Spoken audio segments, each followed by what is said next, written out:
I would just stress out. I was never not doing something. Let's compare it to today. I know how to plan out my day in such a way that I am able to get a lot done. When I look at myself 2 years ago versus myself today, I would say that I'm a pretty different person in many different ways. And so I just stopped and I asked myself, what did I change in my life that I'm now like this and I was not like this just 2 years ago? So I did some reflection and I put together the things that I did and what things have happened in my life that caused the change that I see today. I will share with you guys what my life used to look like and what my life looks like now and the steps that I took to change. I really hope that this never stops, this process, because even though it's challenging, it also brings about a very satisfying result. So I don't ever plan to stop this process. I love it. It's only supposed to get better.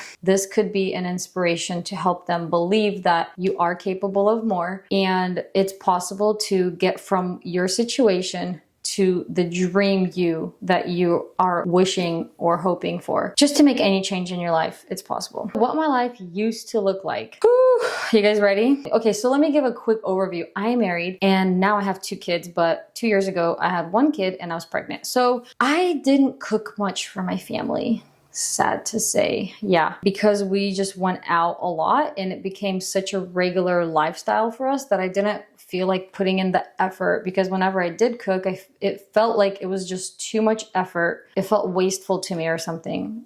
And I guess I was just lazy, honestly. I was lazy to plan it out and to learn to be a good cook and to plan out meals. So didn't cook very much. Because of that, we went out. Because of that, we spent way more money than we needed to on food. Yes, even with kids, we went out. I know. But we did. We got used to it. That was just our lifestyle. Also, as a result of that, we didn't really have meals together as a family at home as much. We did, but like very rarely. Maybe on occasion, some Saturday morning we'll have breakfast together, but it was very like rare that we'd sit at a table at home and just have a meal together, unless it's takeout food and we just bring it home. Something different about making your own food though. My husband, he works as a general contractor, and so he worked in construction most of his life. So when he would go to work, he obviously needed lunches. He would work long hours and physically got tired. So I made him a couple lunches when we first got married, but after that I just kind of stopped. I don't know. I got lazy and didn't think it was important enough. Also, when I did become a mom, I kind of justified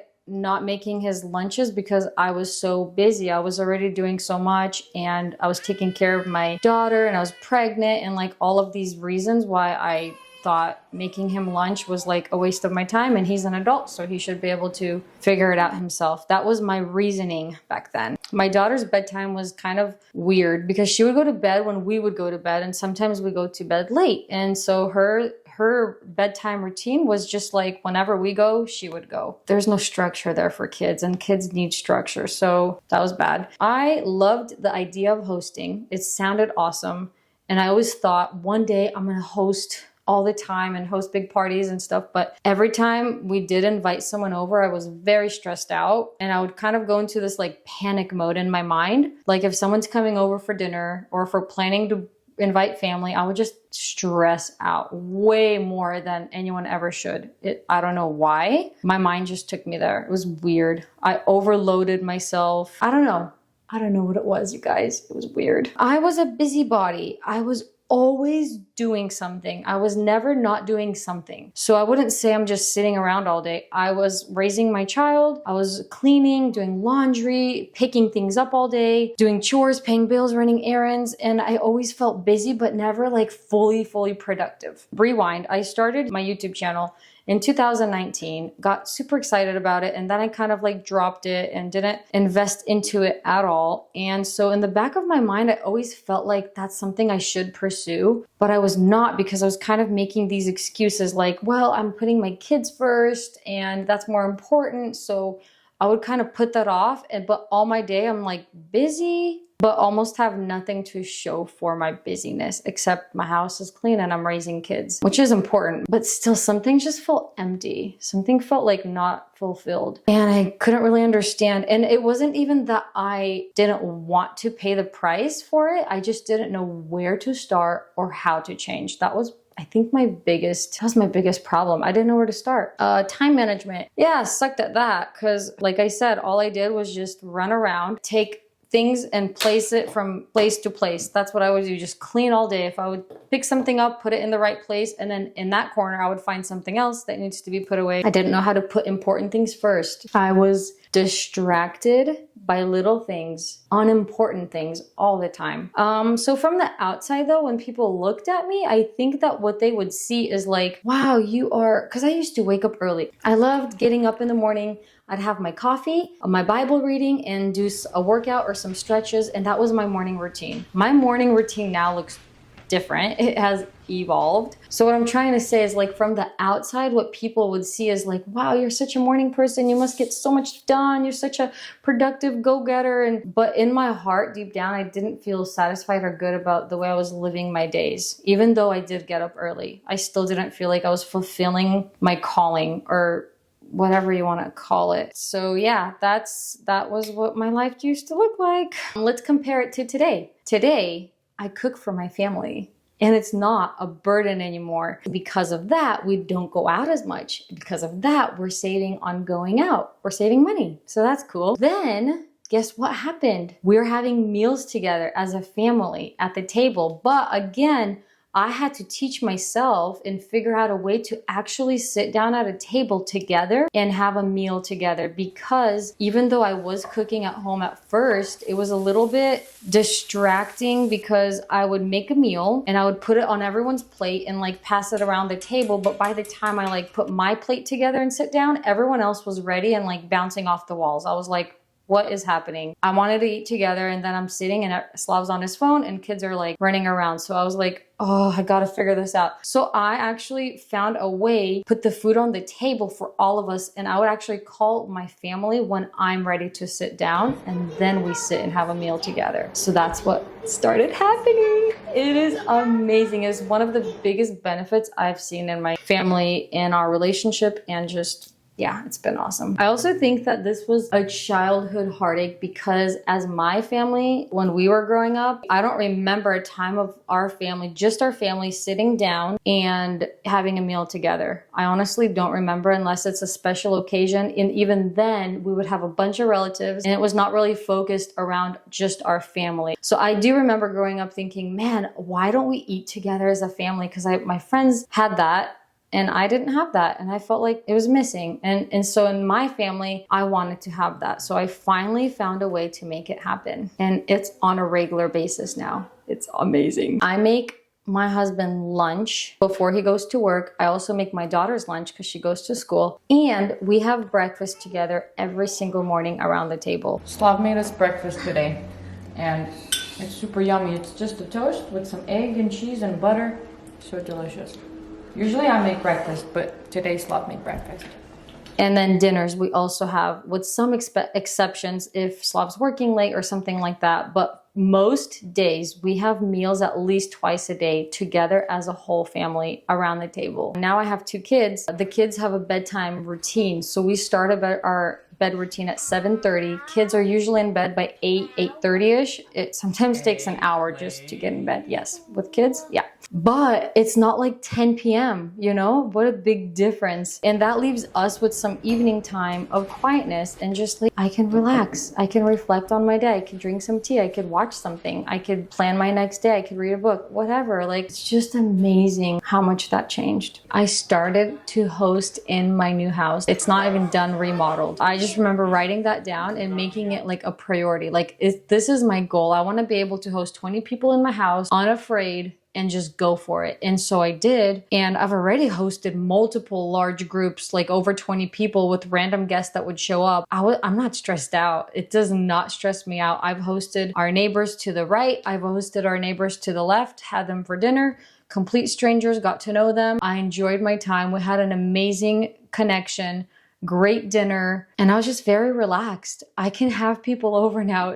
This is my life's testimony. This is a miracle. When I just look back to what I used to be like, and now I'm like, it's just crazy. The revelation that I got as far as hosting people and inviting people into my house was this. I'm inviting people into my life, whatever that looks like. I have kids, and if I have toys laying around or something's not clean, it's because that's the season of life that I'm in. I love a clean house, but I just accepted the fact that this is my season, and I'm okay if I didn't get to cleaning the toilets or whatever it may be if I'm having people over. Sometimes I'd have someone unexpected, but I would have a meal for them, and I was able to serve them in the way that I could with ease, no stress, and just have a good company in my house. This has been such a breakthrough for me. As far as time management, I know how to plan out my day in such a way that I am able to get a lot done and I don't feel overwhelmed at all. Like at the end of my day, I feel very satisfied and relaxed. I help my husband with his business in small ways. I'm growing my YouTube channel. I'm doing an online course. I get outside with my kids on a daily basis. I cook good food. I drive my daughter to and from school. I take her to piano every week. We do other fun things as a family. And then all the other things that a stay-at-home mom does, like taking care of the house. So there's a lot of things that I'm doing. I don't feel overwhelmed though. And I feel like I plan out my week in such a way that's manageable for me. It hit me actually just recently looking back. I'm like, wow, I'm getting a lot done. Not just little things. I'm doing big things that I wished I could do that before I would make such excuses for that I can't get to. And so the question is, what brought about this change? First of all, I will say that I had the hunger. I was willing to start wherever. I didn't care. Like if I need to just clean out a drawer and start from that, I'll start there. So I was willing to start wherever I need to. I was reading books, listening to a lot of like motivational and inspirational people. And then I literally went onto YouTube and I would search in how to manage my time. Literally, because I knew I was so bad at it. I was like, how to manage your time as a stay-at-home mom. Whatever people were saying, I just got like nuggets from every different people,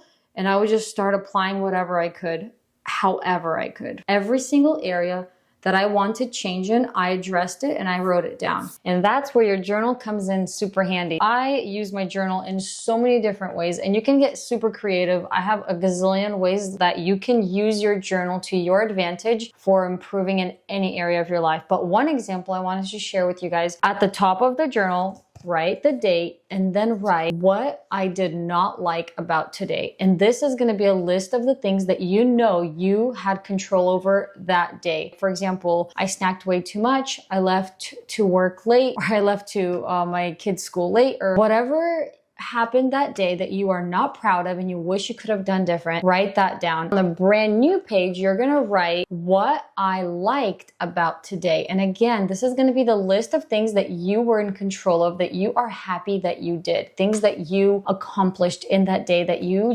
feel good about it and you wanna keep doing that. So an example could be, I woke up at 5 a.m. I used that time wisely. I edited a video, I prayed, I did a little workout, got breakfast ready, I did lunches for my husband and my kids, and the list can go on. And so now you're telling your brain for the next day, it is now aware of those things you wrote down. You don't have to think super hard. Your mind is already on alert mode. It knows what you wrote down last night, things you were not super proud of. So now you're gonna try to not do those things, to not repeat the mistakes that you just wrote down. And I just started very, very small. I think that is the biggest key, is to start small. I started to look at practical and manageable ways that I can start cooking.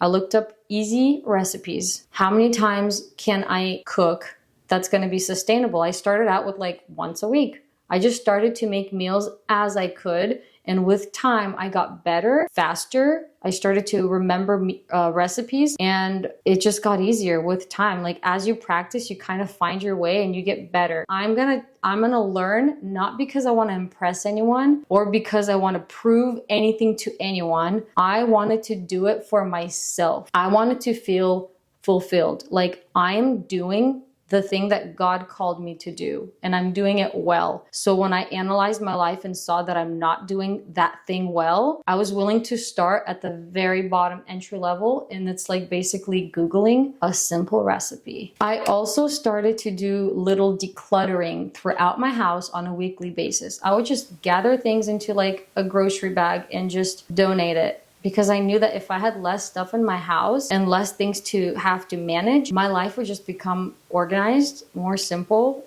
and my mind would be less cluttered as well. Because when I have more things, I'm thinking about what I need to organize or clean.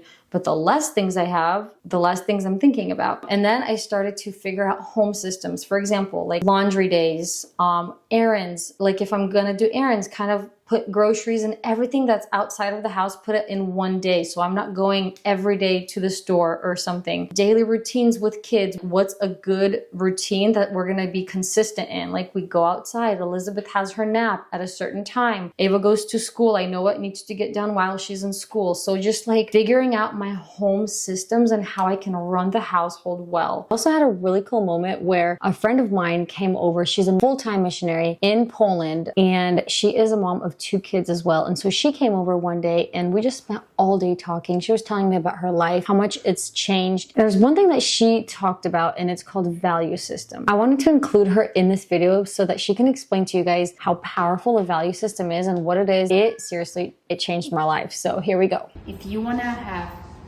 a happy life and live intentionally for your family, what's right for you and your family, you need to have clear values in prioritize order, and you make decisions off of those values, not of the rules, not what people tell you. Even when you have systems, like values will be higher than your rules. When you have that, you set boundaries to protect your values. Wow. So okay, if you don't have strong boundaries, it's an indicator that you don't have strong values, or you don't have values at all. You don't know your values. Yeah. So if you set boundaries in your relationship, in your family, that means you have strong values. You know why you do that. So with your boundaries, you protect your values. When things go crazy, you just choose the highest value. Wow. If you know right away what is it, and you put the lowest value to the side, because you know you're trying to save the most important value thing at that moment. Whoa. I used to think that I had a value system, and maybe in my mind I did, but now looking back, my actions and my daily routines were not supporting my values. Now, since I have identified what my values are, it's much easier for me to make choices throughout my day and saying no to things and having sacrifices, because I know what I'm saying yes to. I'm saying yes to the values that I have now identified. I know what they are. Like if I value my family, I'm going to put that above something else that's trying to call my name. If I value financial freedom and living a prosperous life, then I'm going to sacrifice certain things so that later I can live a life of abundance and I can be a blessing to other people. I value my YouTube channel and the community here, so I'm setting time aside to create this kind of a community and to create my YouTube channel. So I ask myself questions like this throughout the day. Like, if this is something I value, what are actionable steps or what are actionable things that I could do today to support this? Because if I'm not doing anything to support it, then really it's not my value. I realized this, that if I don't decide and take control of what I believe is valuable and worth my time, then my brain will just find the dumbest things to consider valuable and worth my time. Like mindlessly, I can start doing things that are very ridiculous and it can take up hours of my day. So that's not happening anymore. When we decide and we get in control, then we do the things that are truly valuable to us and it's worth the sacrifice. Everyone's journey, it's gonna look different. For you, it may be another version that you're seeing of yourself. We all have different goals. We have different visions for our life. For me, this is my story. This is what I wanted to see change in my life. And I was just willing to make the steps to see that happen. I don't know what kind of things you're trying to pursue or what your dream future looks like. But the point is that you can get there with little baby steps. Anyone and everyone can grow. It doesn't matter where you are. It doesn't matter how far behind you are or how far ahead you are. If you have this giant picture of where you want to see your life, but you don't have little steps of getting there, it's going to feel so overwhelming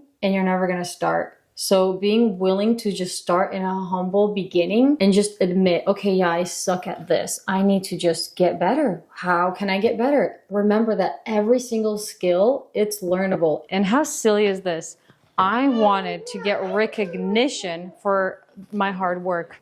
I know, it sounds so ridiculous, but now the things that I do, I feel so good about. Not because someone is standing behind my back and applauding me or cheering me on, or because someone's appreciating what I'm doing. Not at all. The reason that I feel good about everything that I am doing now is because I'm doing it for me. I'm doing it because I want to be the best wife for my husband and the best mother for my children. And I feel so good about it. So, but guess what? All of a sudden, my husband starts noticing. He's like, babe, you're so good at cooking. Like, your soups are so good. Or he'll give me compliments here and there. But I'm like, oh, wow, that's really nice. Thank you. I just wanted to get better as a person, but getting a little compliment or some reward is like, nice. It's like a cherry on top. Don't do things that are only easy. Do things that are a little bit hard and then watch. You will grow. When unexpected situations happen, ask yourself, what in this situation can